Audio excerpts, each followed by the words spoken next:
This is Scott Spears from Channel 18 in Columbus, Ohio. Today I'm with one of the all-time great wrestling legends. Without a doubt, he's done it all. Wrestling, managing, broadcasting, in any federation you could think of. Bobby the Brain Heenan. It's a pleasure to be with you here. Thank you, man. My pleasure. Well, first of all, how does it feel to be inducted into the Hall of Fame, which was just this past weekend? Well, it feels better than being indicted. Because it does. After sitting there with Pete, you know what I'm saying? Well, that's right. Yeah, he's a nice guy. He really knows a lot about wrestling, sports, and everything. Just had some, he's some chair shots in his life, too. But no, he was very pleasant to me, and I have to judge people how they treat me. He was a class guy to me.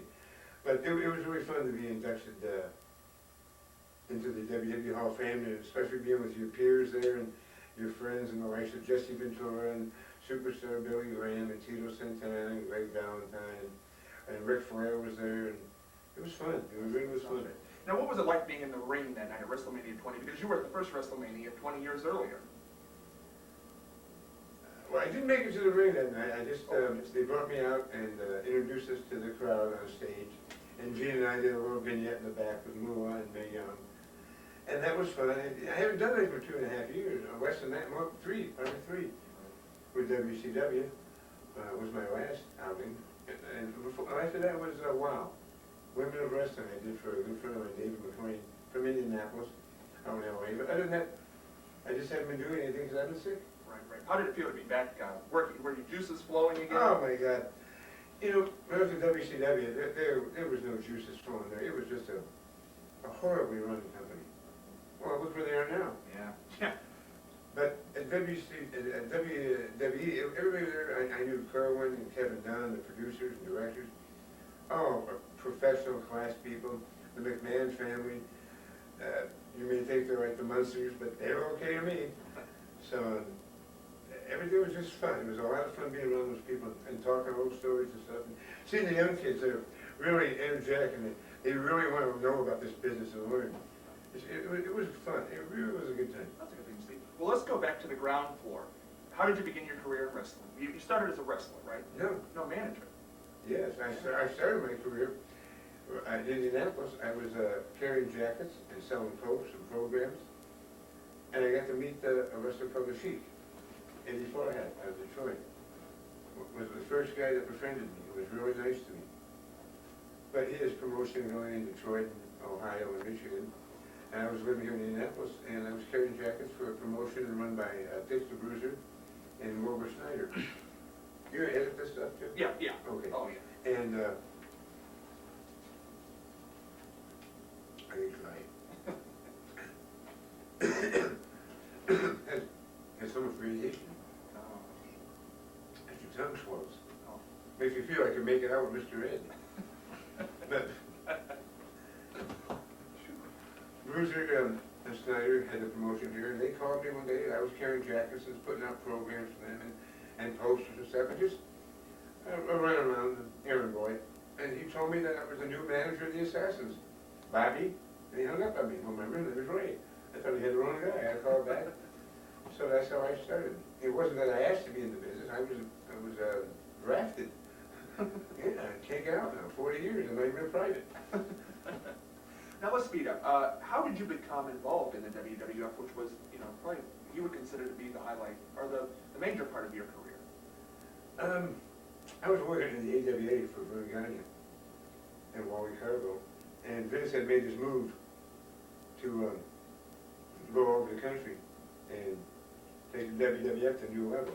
And I talked to his dad for years about coming in and managing there. And he always told me that he had 3 managers. He had Ernie Roth, who was the Grand Wizard, who managed the Sheik in Detroit as Farouk. He also had Freddie Blassie, and he had Joe Albano. And it wasn't all over the world, but it was a territory. So we didn't really have room for a 4th manager. But I talked to him for years, every 6 months, and told me to call him back all the time. And finally, I went to Japan, and Harley Race and I were in Japan. We read the paper, the Japanese Times, which is the American paper that comes over there, which is usually about 2 or 3 days late. And it mentioned that Vince Sr. had died of cancer. I remember he told me, he said, if I would take you now, he said, you wouldn't believe the trouble there'd be. I didn't know what he meant. What he meant was that his son was going to go out and get the TVs all over the country. If he took talent from here, and there, there'd be he and him. He always tried to work together with everyone. They did and they didn't. It's whatever they wanted to do. So, that was it. I called Vince, I was in Denver. Hogan had called me a bunch of times to come on board, but I had a wife and a daughter. I was living in Minneapolis. I didn't want to move to New York. And I called Vince. I got fed up in the AWA. I just been there too long, and I just needed something different. And I called Vince, and he said, sure. Gave me a starting date. I fulfilled my bookings with the AWA, and I left on good terms. I shook hands with everybody. And I started there, and boy, it was an eye-opener. It was different. It was New York. It was the big light, everything, and Andre, and Hogan, and myself, and Gene, and Jesse, and what a run we had. It was the most fun I'd ever had in my life. And being able to work with Gorilla Monsoon, and going on vacations with his family, and we all got together with my family and his. It was a real tragic loss for me when he passed away. He was just such a contributor to my life, and I really miss him. What was it like doing prime time with Monsoon, since you mentioned that?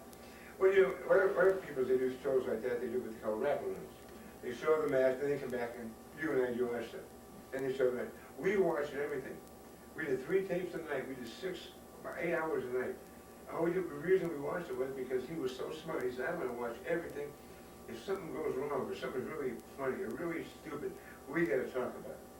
So you didn't want to come out of a segment and say, we'll be back in a moment, and not know what we just seen. It makes sense if something was really stupid. Did you see what that guy did? You would react to it. Right. And that's the way he wanted to produce the show and be part of it. And we sat there and laughed day in and day out. It was the most fun time of my life. Right. Now the new book, Chair Shots, now that just basically consists of stories about your wrestling career, because people, anybody who's ever read anything about you realizes you're a great storyteller. Do you have any stories from prime time? Is there a particular story? Because it just looked like things could just happen. Well, it's not only about my wrestling life in that book, it also tells about a chair shot. Like when I had cancer, I told my daughter, I was really at my lowest ebb probably. I hadn't eaten for like almost a year. I was in a feeding tube. I went down from 280, which I shouldn't have been. I should have been around 220, and went down to 174. And the reason you put on weight is because you don't eat after 4 o'clock if you know you're going to be in the ring. And then you can't eat afterwards till midnight. So what do? Dominoes, 6 beers, that's your night. And you put on weight, then you go to bed. And I wasn't a big, eager person to go work out all the time. So, and traveling gets you down. And I just, that's why I put the weight on. And then when I lost it, you don't know if you feel better because you're still sick from the cancer. And there was nothing to do. I watched Judge Judy for 2.5 years at home. Nude. Oh, jeez. No, it's not me, her. Oh, her, no, not her, me. Oh. Doesn't matter. In Irish, you never know. But no, I watched all that and watched that little Deco drive the car and Aflac and every commercial in the world I've seen in 2.5 years. Because you can't leave. And to do my book now and to get out in society and have fun now. And I'm in remission. I feel fine. I'm up to 190. I feel great. Some words are a little hard to say, but that's why they give us fingers. So, but no, I feel very good. I feel really good, and I got that fire back. Being there at the Garden the other night with all those guys, and I don't know if I want to travel that much or do anything. I'd like to do something. Right. It's just the fun of it is back. That's good. That's good to hear. When you work for the WWF, why is it different than working for other wrestling companies? Well, the other wrestling companies I worked for, like the AWA, they weren't skilled into producing a show like WWE or WCW because it was a promotion. It was a local promoter, one guy in Minnesota, and he didn't have that insight to look like Vince, to go to the Garden, to go over the world, to bring in Cyndi Lauper, to bring in Hulk Hogan, Dick Clark, all that. Vern was a wrestling guy that wanted wrestling, and he ran a pretty strict ship there. And he liked gimmicks, but not all gimmicks, Or New York would use any gimmick. It was entertainment. It was just a different atmosphere to go there. The kayfabe was over. You didn't have to protect what you had to say. You could talk to people. People came up to you. They didn't say, "Are you guys a bunch of fake?" No, they said, "What a great time we had the other night." They made you feel good. And it was handled a different way because the Vern Gagners and their mentalities came out of the 40s. and fifties, and their mentality was to promote the biggest show you could with the least amount of money. So they went to armories, the high school gyms, where Vince took it to Pontiac Stadium. You know, that's if he made a bigger deal out of it. Right. Now about that, WrestleMania 3, what was it, 93,000 people? Yeah. What was that, Andre the Giant, Hulk Hogan, probably the biggest match ever and the biggest, indoor attendance record ever? I mean, what was it? You were at ringside. What do you remember? It was funny, because I had gone out a couple matches before with Harley Race and I think Hercules Hernandez. I'm not even sure who the other people were. At the main event, I changed clothes and I went around Andre, and I remember, first of all, when I went out, the dome there at Pontiac is clear. You can't see through it, but you can see the light. So when I went out for the first couple matches, there was still light out. And the people were piling, you could watch them. I was staying with Bob Euchre, and we were watching this section fill up and this. And he said, it looks like ants. I said, yeah, it does. They're just moving around. And then when I went out for the main event with Andre, the lights were off, and every light bulb in the place was flashing like when McGuire hit the 70th home run. And I never thought about the 93,000 people there. I said to myself, there are millions and millions of people watching this all over the world. And I'm part of this. And there's only 3 people part of this. Hogan, Andre, and me. This may never be done again, any place. And I'm part of this. And when I got to the ring, they had some forklifts. I got to the ring and I stepped off into the ring. That went away. I was back into my character and I was Bobby Heenan. So that all was over with. But it was really something. Imagine. Some of my favorite memories of you are the phrases, the Heenanisms. Where do phrases like humanoids and hamanators come from? They just come from my mind. Just come from your I mind. don't know why. I just don't say things properly. I never. What are those things you put on your hands in the winter when it's cold? What? I call them paw covers. You put on shoes, what are they? Shoes. Puff covers. Earmuffs. Speaker covers. I just say that around my daughter and I make a word for stuff. It's my way of being funny in myself. My mother had a great sense of humor. I remember I came out, there was a show called You Asked For It years ago, where they would do crazy things you'd ask for. And I guess someone had called and said there was an elephant being electrocuted in Thailand or someplace because they don't shoot him or the hides or something. So they electrocuted him. So I came out of the shower one day, and my mother's watching the show, and I asked her, I said, why are they electrocuting an elephant? And she said, did you ever try to hang one? So stuff like that always stuck in my mind. So every facet of life is funny and stupid. There's 1 calorie Pepsi, right? Right. Why can't you get that 1 calorie out of it? Why not have no calorie Pepsi? You got the other 900 out. That's right. And those things amuse me. Like you get on the plane, you go to the airport, it's called a terminal. I don't like the sound of that. Then you get on the plane, they check you for weapons, and they give you all the booze you want and a knife. Things don't make sense. There you go. There you go. So I just make my own language up. Ham and eggers, it's the easiest thing on the menu. It's the easiest thing to beat. A humanoid's a guy that has his name in one pocket and where he works over the other, and a brown sock on and a white sock. And he thinks he's got another pair at home just like them. Those are humanoids. Those are humanoids. They're the ones that sit there and watch wrestling, and the spring's coming out of their sofa, and he's telling his wife they're all fake. Well, if it's all fake, why don't you get a job and do it if it's that easy? I know what you're saying. So that's the fun part about life, the humanoids. Right. Who did you enjoy managing the most? Was there somebody you just, every time you went down to the ring or traveled with, you just enjoyed them? Baron Von Raschke, Ray Stevens. Andre was okay, but he could be rough at times. He didn't like people. So somebody threw up and say, how big are you? How much you weigh? I can't tell you what he'd tell them, but their heads are in a different position now. And he just would talk to them. And he didn't like to talk to people. Right. Now, I actually have a question about that. When you were in the ring at WrestleMania 6, I don't know if you remember, Sky Dome, and Andre had turned on you that night, which was the setup. Like you said, this guy who could be rough at sometimes, 520 pounds, and you were going to have to slap him. I mean, of course, you knew him and you'd been around him, but was there any apprehension at all? Oh, no. No. We're professionals. Right. And he told me, he said, no, lay it in, boss. I mean, you got a sledgehammer in your hand, you're going to hurt it. Right. But the funny thing people didn't know, if you catch a tape, you have a tape of it? I have a tape of that. Look at it very close to the time. I'm not sure if that's it. But when he got me, and he started slapping me, as soon as he slapped me, for some reason my head went this way. And then he went back, and it wasn't The opposite. And he's laughing. He's going, and he can't catch up with my head. And I'm trying to keep away from those big paws.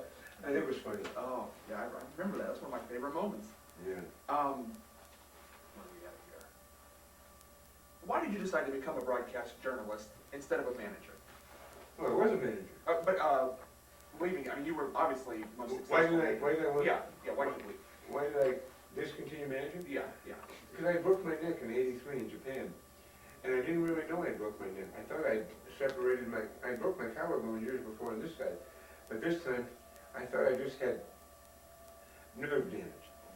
And it was, we were in a tag match. It was Harvey Race and I against Haku and a kid named Onita. And you know that finishing maneuver Hogan does where he hits the rope and drops the leg on you? Yeah. Well, this kid came off the top rope on me, but he landed in my face. And when he did, my head turned that way, and I'm on the mat, there's no place to go. And my little finger stayed like that for about 6 months. And I thought I tore the whole side. Well, I didn't have any insurance. They didn't give insurance, and had I told somebody what I did for a living, my God, what the insurance would have been. So, when I went to WCW, then I had insurance. Now I was considered an employee rather than an independent contractor. Excuse me, I'm gonna try.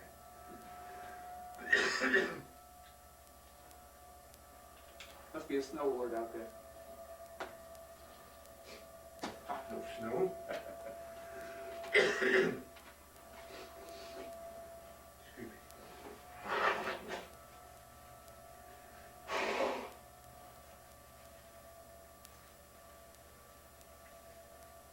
So where were we?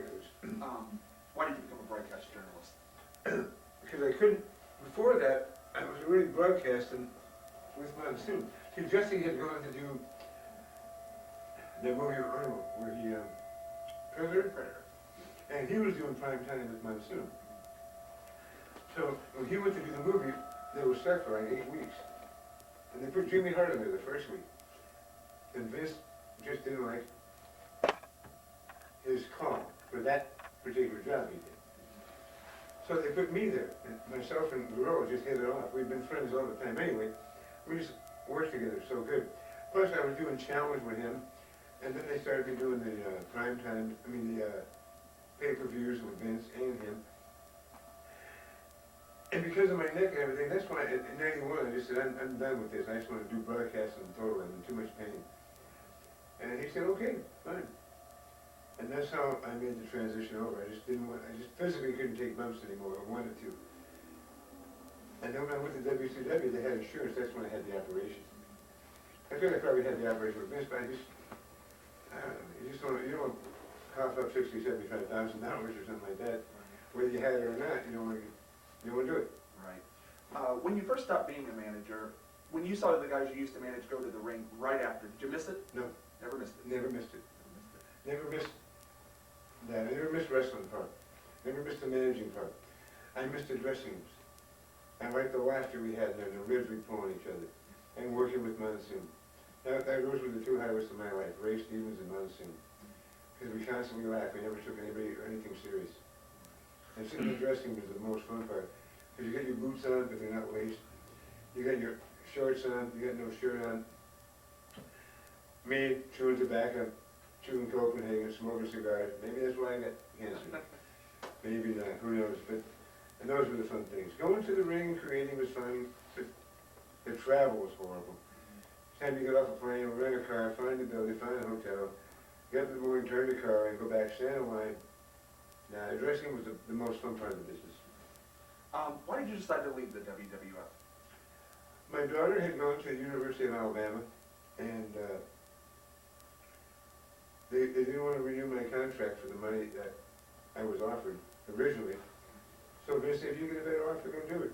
I said, fine, and they maybe were making changes. It's business. I'm not that kind of a guy where I'm insulted. I've only been here 70 years. Why are you getting rid of me? Hey, I had a 9-year run, a great run. Made more money than I ever thought I'd make. Was on more shows, did more things than I ever thought I'd do. It was time for me to take a walk. It doesn't hurt to get away for a little bit either. I had done that other places I'd been for a year or so at AWA and different places. But no, I went down to WCW and, What was that?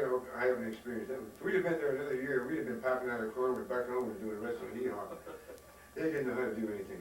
They had some good people there, but basically, they didn't have an entertainment. First of all, to run this wrestling business or to be in it or to be successful at it, you have to do it for a living. You can't just do it part-time. That's why I wanted to be an actor. I was going to go up to Hollywood, but you have to do it full-time. You have to study. You have to know your lines. You have to know your lines, so I know when to come in. It's totally different, and I was too old to start learning and doing things, and I didn't want to do that. I wanted to just go in as Bobby Heenan and have him give me a show, and don't happen. And so with wrestling, it was just, the reason I came back was to get insurance. So I get my neck operated on. And I did, I had insurance, they operated my neck, and that's why I left there and went to WCW. Whose idea was it to have Gorilla Monsoon throw you out that night of the building? Vince asked me, how do you want to leave? I said, I want Gino to throw me out. The reason we call him Gino is his name is Robert Morello. But when he started wrestling, he started in Toronto as a singer. So they called him Gino Morello. So the name just stuck with him. So very few people call him Bob. Most people just call him Gino the Gorilla. I said, I want him to throw me out. And when they threw me out that night, I was beaten on the bus, and I walked around the bus. He was waiting in his car, and him and I drove to LaGuardia. This is funny, because we didn't say nothing to each other all the way there. And this was White Plains, so it wasn't that far from LaGuardia. So we got there, we rode up in the elevator together, got off to the 6th floor, and I looked at him. I said, I see you, big ape. He said, okay, Weeze. And I went to my room, and somebody brought me a basket of fruit, the manager of the hotel. So I called the gorilla. I said, Gino, you want a banana, you big ape? He said, yeah, you got one? I said, yeah. So I picked up the basket, and I met him in the hall. And I gave him the thing, and we hugged each other and cried for a half hour. And he still took my banana. and that was it. And we talked to each other every day on the phone. When he was in the hospital, his daughter, Sharon, called me the night before he died and said, Gino's coming home. I said, okay, call me in the morning, we know how he did. And she called me in the morning and said, he's gone. And I said, yeah, big loss for the wrestling world. About Gorilla Monsoon, was he ever approached about becoming a part of WCW when you were there? Because he was such a great announcer, and really I thought he was being underused at one point in the WWF. And you two were such a great combo. Did they ever think of putting that together in WCW? well, that would never happen anyway, because Monsoon was an owner.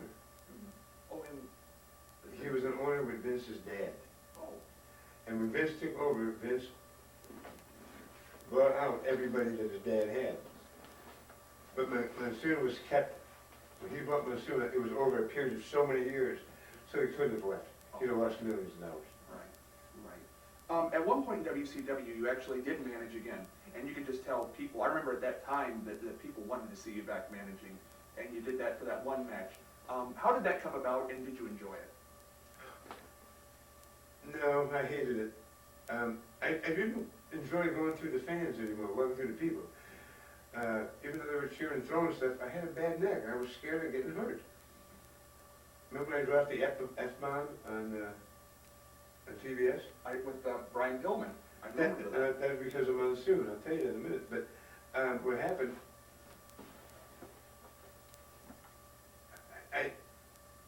it was Flair and Arn Anderson against Mongo and Kevin Green. I didn't want to manage or anything. But I realized that Eric Bischoff did not know how to run the company. So I said, what would you pay me for a pay-per-view? He said, I don't know what to pay anybody. I said, give me another year of my contract. Okay. So I got another year of my contract for well over a lot of hundreds of thousands of dollars for one night. Wow. And I remember, here's Mongo, Chicago Bears, Super Bowl ring, undefeated. Good guy. I waited until he was on his knees in the floor. He was doing, he had wrestled and played ball for a while. Right. And when he inhaled, all the air's in. I kicked him in the belly. He went, and who is he going to tell? Hey, NFL of 20 years, the weasel knocked the wind out of me? That was my fun part there. But I did enjoy doing it. I liked Flair and Arn very much. And Kevin Green's a good guy. But I just didn't enjoy being out there anymore. I wanted to be behind the scenes. I wanted to do the TV and not even sit at ringside. I don't think announcers should sit at ringside. They shouldn't. You know why? The wrestlers, the mentality of those morons think that if they beat a guy up at the table, they're on TV. Yeah. I can't do TV if you bust the table up and put the cords out and rip my headsets off and hurt me.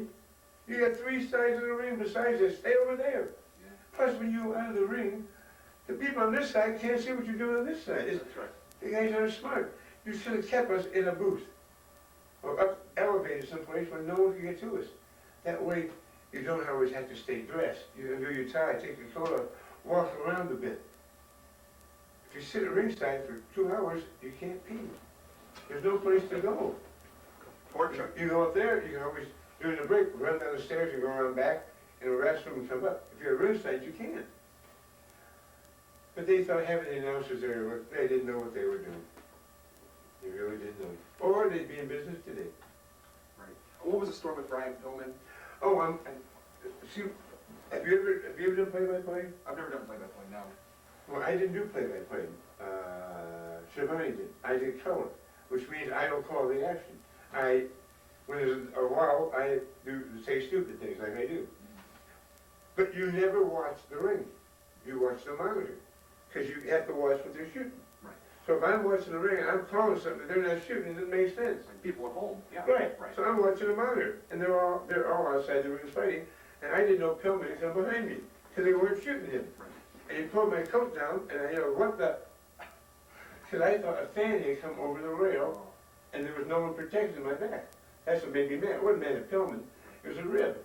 So I started walking out of there, and I said, it was Pillman, it was a rib. I went back and sat down. Then I went back and told Bischoff and all the other people, I apologized for what I said. They said, huh?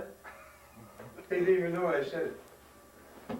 But at least I was professional enough to say I said the F word because I was scared that someone was taking my coat and would grab my neck. Right. But that was that. Speaking of Tony Schiavone, he kind of became, for a long period in WCW, he was your counterpart. Not as well as Gorilla Monsoon, of course, but he was your, not even in the same, ballpark. But what was it like working with Tony Schiavone? Well, it was like coming from the New York Yankees, and now I'm working with the Toledo Mud Hens. He wasn't professional. Really? During the break, he put his head on the desk, so he wouldn't have to talk to anybody. He would never answer a question you'd ask him. He knew things that were going on in the office. I didn't. He was my supervisor. And most places they had a thing called, at the end of someone, they rate him or they review him. I told him, if you ever review me, I'll kill you. Well, yeah. And no one ever reviewed me. I found out when I left, they said, how come you were never reviewed? They said they could never find me. Well, because I didn't trust anybody's reviews, especially his. He couldn't do a match, how's he going to review me? That's right. He couldn't pick up on the stuff I left him open. I used to say, I don't need you to make a fool of me, I can do it by myself. And he should have said, it's obvious. But he wouldn't pick up on those things. And I couldn't, and I'm not an egomaniac. I don't want to be what's got, like, I want to be made a fool of. I want to entertain and have fun. You can't hurt me. Right. You can't hurt me. Yeah. At WCW, you were taking up Nitro in the pay-per-views after 5 years. What happened there? You were still with the company, but all of a sudden not the main not play-by-play, color man. Well, the reason they gave me was they wanted a younger look and more of an MTV. So they got Mark Madden, I remember who him. looks like an unmade bed. I remember him, yeah. But you know what the whole story was? What was that? No one told me. I figured this out for myself. There was a wrestler in Atlanta that was suing WCW, an African American, because he felt they were discriminating against him. Well, at this time when they took me off, what happened was, I came to work for them. I worked for them 7 or 8 years. I forget how long it was. I had my throat surgery on a broken neck, and I never missed a shot. I wore a neck brace and went back. Only 2 shots I missed in 7 years. One, my mother-in-law died, and I had to go to the funeral and take my wife and daughter. Right. It's a must. Right. The other time was I had strep throat. I can wrestle with strep throat, but I can't talk with strep throat. Right. I can talk with a broken arm, but I can't wrestle with a broken arm. So I couldn't do it, and I called them and told them I couldn't do it. And they rushed like hell to get this guy Madden, because he's a dirt sheet guy, he does internet stuff. Go ahead. But that wasn't the real reason. This black gentleman had a lawsuit against him. And the time they got rid of me, they put on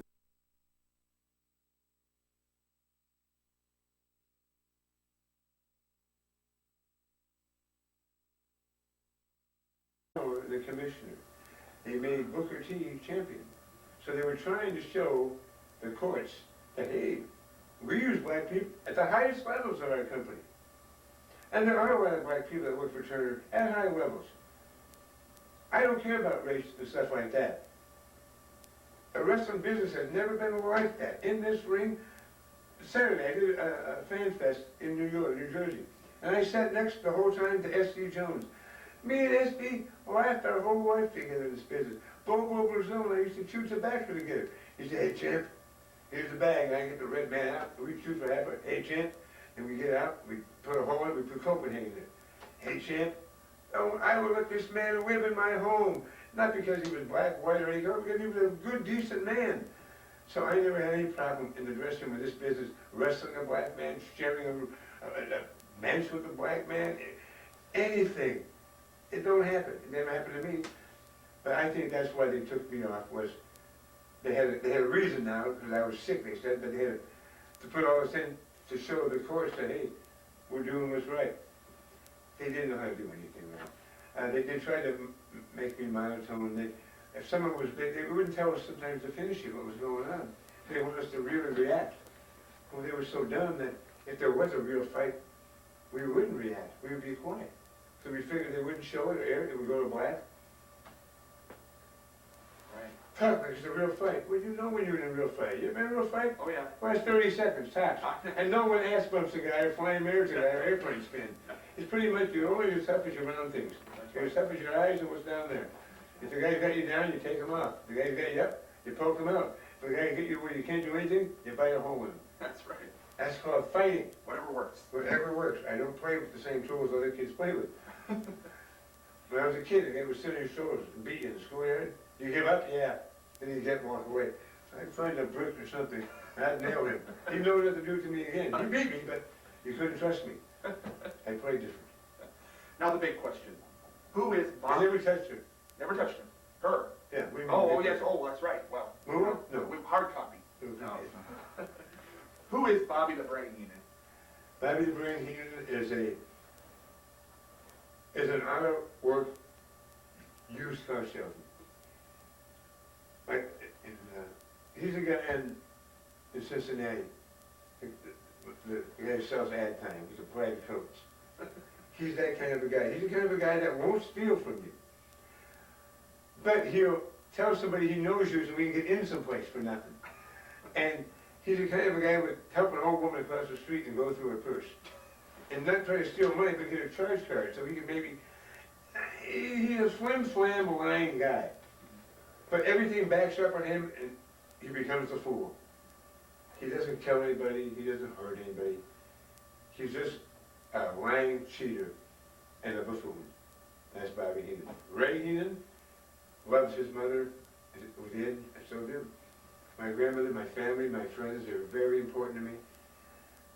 Sunshine, laughter, that's all important to me. It was hard sometimes to keep Ray Heenan from being Bobby Heenan because you had to be on all the time.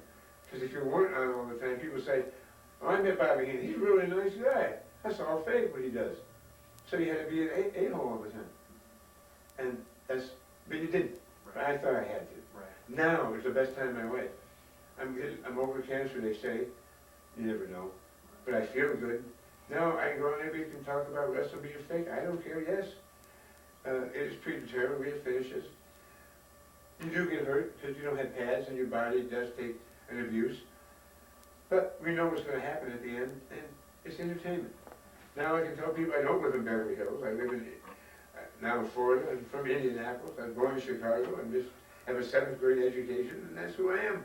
Like me or don't, I don't care. If you're really concerned about me, show up at my house every month and pay the mortgage.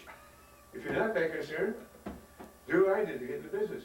Keep your ears and your eyes open and your mouth shut. That's it. Is there anything that you want to do that you haven't? Any goal? The Kowalski sisters. No. I would like to be an OJ. I don't mean a murderer, I mean, I would like to be a spokesperson for a company, like he was for Hertz. You remember the commercial we used to fly to the airport? I remember that. Now, I'm showing you how dumb he is. If you can fly, would you want to fly? No. No. So I'd like to represent a company. I'd like to do something for Hertz or Verizon in my own comedic way. That I would like to do. I'd like to do commercials. I don't want to do a movie. It's too time consuming. I don't want to do a regular series unless it was very well done and the money was right. I don't want to, I just want to do part-time things. I'd like to be a spokesperson for WWE. Something like that. I like meet and greets. I like talking to people. I like telling stories. I like telling stories. I have nothing to say that will cure cancer or help this world, but be happy. What's next? Do you have anything coming up after the book signings that you have planned for the next few weeks? I'd like to do some more books. I'd like to do a book on Andre. I'd like to do a book on a gorilla. I'd like to do a book for kids. I like doing this stuff. I like to do speaking engagements. Now I don't have to get there. I'm from Beverly Hills and I'm Bobby. You know, my name is Ray. I'm from Indianapolis and Chicago, and here's what I've done. You want to ask me some questions? I'll tell you the truth. And you know, some of the wrestlers' books I won't read. Really? I've never read one. You know why? Why's that? I don't know if they're true. I have a friend of mine who has a book out, not a wrestler. He's another part of sports. And he wrote something about me in there. It'd be like you writing a book about me today saying, I went to Indianapolis, remember Bobby? Bobby took us out, we went to a little club, we had 4 lap dances. Oh, what a time we had. That never happened. Right. This guy writes this book that him and I and another guy did something. Nothing rude, but we had dinner together. And we didn't. So now I don't know if the rest of the book is bullshit. Right. So I can't read it. So that's why I don't know if those wrestlers' books are real or not. Mine are as real as I can remember. I'm not telling you anything that to sell a book. My career is my career. What I remember. That's the way I am. And a lot of the guys in this business I love. Some guys I forget if I ever saw again. I hate no one. Hating is something you have to work at to do. It's an effort. I don't have time. I don't want to do that. I don't want to get rid of cancer. I want to watch my kids grow up with her husband. I want to have grandkids. I want to have my wife learn a new meatloaf recipe. And just nice things in life. I have no animosity towards anybody. Now, for somebody who is in the store and they see the Bobby Heenan book chair shots, if you can give them a incentive to buy, what would it be? It'll make you laugh. It will make you remember names and things you heard before. It's a self-help book. It may help you, it may not. It can't hurt you. It's not like reading War and Peace where it's that thick and you have to go to page 80 to find what's on page 4. It's not like the Bible, who's written in all different languages and tongues, and every form of human looks at it different, and you can say you can read the Bible 100 times, you get 100 different answers. You can read my book once or 100 times, you get the same answer. It's fun. This was what I did with a 7th grade education.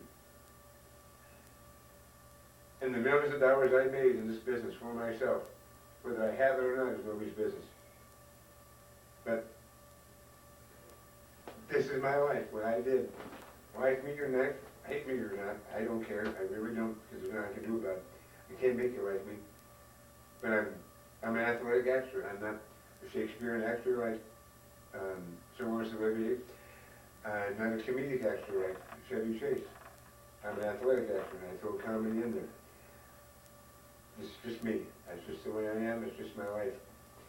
If I had to do something else, I don't know what I would do. Had it not been for wrestling, with a 7th grade education, with my weight and everything, I'd probably been a bartender or a salesman. I like sales because I like to deal with people and stuff like that. I wouldn't want to work in a building all day with no windows. I want to be outside. I want the air. Plus, when you're outside, you can always get lost and you can't find you.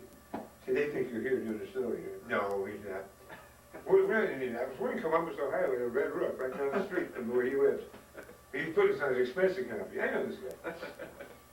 But no, I worked in department stores, which is great because you always get back elevators and you always peek over where the people are dressed and stuff. There's always so many things to do at that walk away.